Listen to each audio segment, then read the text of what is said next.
मतिरिह गुणसक्ता बन्धकृत्येष्वसक्ता त्वमृतघृतुपरुन्धे भक्तियोगस्तु शक्तिं महदनुकमलभ्या भक्तिरेवात्र साध्या कपिलतनुरिति त्वं देवहूत्यै न्यगादीः प्रकृतिमहदहङ्काराश्च मात्राश्च भूतान् यपि हृदभिदसाक्षी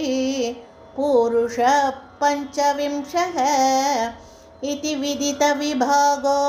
मुच्यदेशौ प्रकृत्याः कपिलतनुरिति त्वं देवहूत्यै न्यगादीः प्रकृतिगतगुणौघैः नाज्यते पुरुषोऽयं यदि तु सजति तस्यां तद्गुणास्तं भजेरन् मदनुभजन तत्त्वालोचनै साप्यपेयात् कपिलतनुरिति त्वं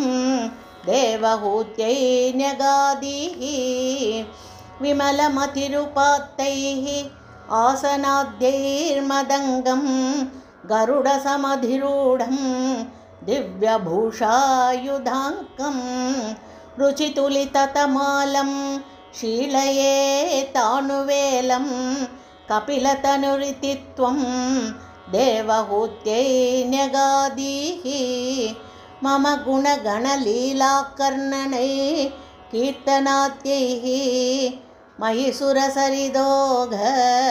प्रख्यचित्तानुवृत्तिः भवति परमभक्तिः सा हि मृत्योर्विजेत्री कपिलतनुरिति त्वं देवहूत्यै न्यगादीः अहह बहुलहिंसा सञ्चितात्तैः कुटुम्बं प्रतिदिनमनुपुष्णन् स्त्रीजितो बाललाली विशतिः गृहसक्तो यातनामयि अभक्तः कपिलतनुरिति त्वं देवहूत्यै न्यगादीः युवति जठरकिन्नो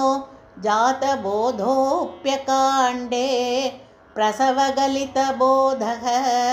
पीडयोल्लङ्घ्य बाल्यं पुनरभिबत मुह्यत्येव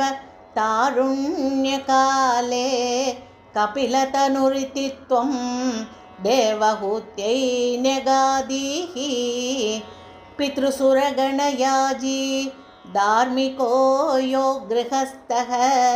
स च न निपतति काले दक्षिणाद्वोपगामी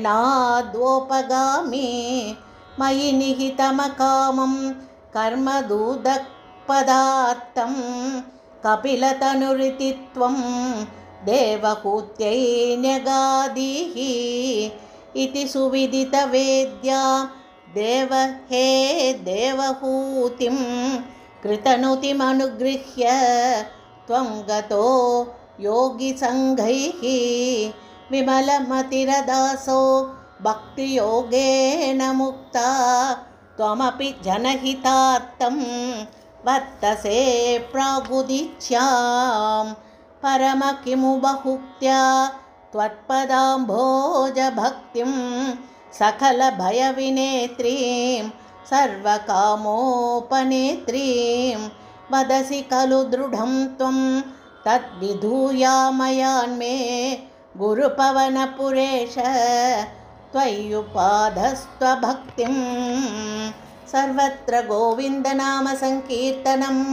गोविन्द गोविन्द।